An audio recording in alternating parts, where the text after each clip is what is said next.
The American army on Long Island was outnumbered by over 2-to-1 by a far superior, more disciplined military. The battle ended in a disaster, with over 2,000 Americans either killed or wounded. Now, that should have been the end of the war, but in a move that, in hindsight, was a fatal mistake, the British backed off and did not finish off the Americans. They decided they would wait until the morning. That evening, a drenching rain descended. Washington had developed a secret plan for retreat that involved moving his nearly 9,000 men, cannons, horses, and carriages across a mile of river to safety on the other side. The rain muffled the sound of the retreat, and that night, Massachusetts fishermen and soldiers shuttled boats back and forth in the hopes of moving every last man before dawn. As dawn approached, there were still many men trapped on Long Island.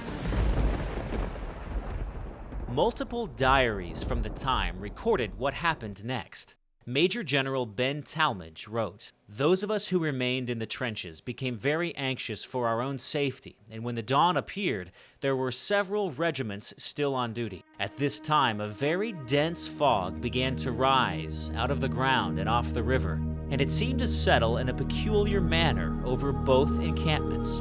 I recollect this peculiar providential occurrence perfectly well, and so very dense was the atmosphere that I could scarcely discern a man at 6 yards distant.